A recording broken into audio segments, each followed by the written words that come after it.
ఎమ్మెల్యేల అనర్హత పిటిషన్లపై స్పీకర్ విచారణ చేశారు. కడియం శ్రీహరి పిటిషన్పై గంటన్నర పాటు వాదనలు జరిగాయి.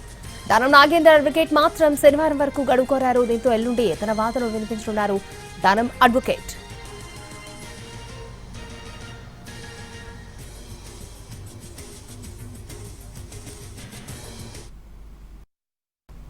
సంబంధించిన పిటిషన్ ఈ రోజు మొత్తం 3 కేసులు విన్నారు. ఫస్ట్ కడియం శ్రీహరి గారిది కేబీ వివేకానంద గారు వేశారు. తర్వాత పాడి కౌశిక్ రెడ్డి గారు వేసింది దానం నాగేందర్ మీద. తర్వాత మరి మహేశ్వర్ రెడ్డి గారు వేసింది మాది మూడోది, థర్డ్లో ఉంది లిస్ట్. పిటిషనర్ కౌన్సిల్ గారు ఆర్గ్యుమెంట్స్ చెప్పేశారు. మాది అలౌ చేయమని చెప్పాము పిటిషన్, ఎందుకంటే డిస్క్వాలిఫికేషన్ చట్టం కింద ఫిట్ కేసు మాది అని చెప్పాము. మేము మొత్తం ఏదైతే డాక్యుమెంట్స్ వేసామో దాంతోపాటు అన్నీ చెప్పాము.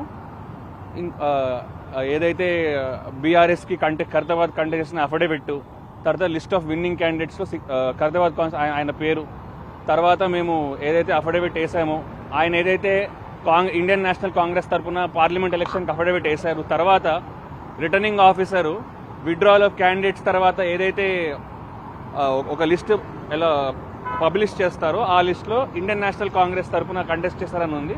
ఇవన్నీ కూడా ఎమ్మెల్యేల అనర్హత పిటిషన్స్ పై స్పీకర్ విచారణ జరిపారు. కడియం శ్రీహరి పిటిషన్ పై గంటన్నర పాటు వాదనలు జరిగినట్టు తెలుస్తోంది.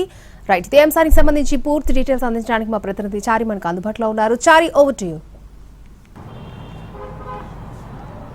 ఇవాళ స్పీకర్ సమక్షంలో 2 పిటిషన్ల విచారణ ముగిసింది. మొదట కడియం శ్రీహరికి సంబంధించినటువంటి విచారణ. కడియం శ్రీహరికి సంబంధించినటువంటి వాదనలు రొటీన్గా జరుగుతూనే వచ్చాయి.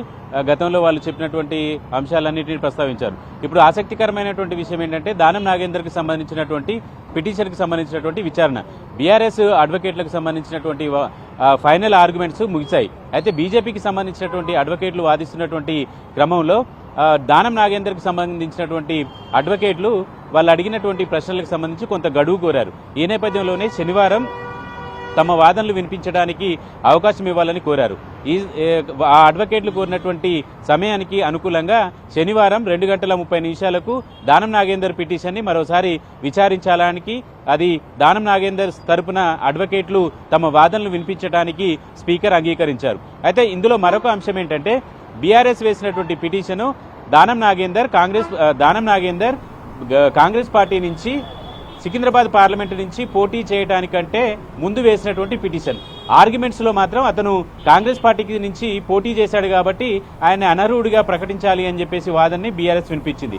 అయితే దీనికి దానం నాగేందర్కి సంబంధించినటువంటి వర్షన్ ఏంటంటే తాను పిటిషన్ వేసినటువంటి సమయానికి నేను బీఆర్ఎస్లోనే ఉన్నాను కాబట్టి అది అనర్హత పిటిషన్ చెల్లదు అనేటువంటి ఆర్గ్యుమెంట్స్ని బీఆర్ఎస్కి సంబంధించినటువంటి అడ్వకేట్లు ప్రస్తావించారు. అయితే బీజేపీ ఇటీవలనే ఈ ఎంపీగా పోటీ చేసిన తర్వాతనే దానం నాగేందర్ ఎంపీగా పోటీ చేసిన తర్వాతనే అనర్హత పిటిషన్కి సంబంధించినటువంటి వ్యవహారంలో జోక్యం చేసుకుంది కాబట్టి తన పిటిషన్కి ఒరిజినల్గా విచారించడానికి అర్హత ఉంది అనేటువంటి అంశాన్ని ప్రస్తావించారు. ఎందుకంటే దానం నాగేందర్ చెప్తున్నటువంటి అంశంలో తాను పార్లమెంటు నియోజకవర్గం నుంచి కాంగ్రెస్ బీఫామ్ మీద పోటీ చేసిన తర్వాత జరిగినటువంటి అంశాలనే పరిగణలోకి తీసుకోవాలంటున్నాడు కాబట్టి ఆ పిటిషన్ బీజేపీ వేసింది కాబట్టి తన పిటిషన్కి పూర్తి స్థాయిలో అర్హత ఉంది అనేటువంటి వాదనని బీజేపీకి సంబంధించినటువంటి అడ్వకేట్లు వాదించారు. ఈ క్రమంలోనే దానం నాగేందర్కి సంబంధించినటువంటి అడ్వకేట్లు శనివారం వాయిదా కోరారు. శనివారం తమ వాదనని వినిపించడానికి స్పీకర్ కూడా గడువునిచ్చారు. ఓకే చారి.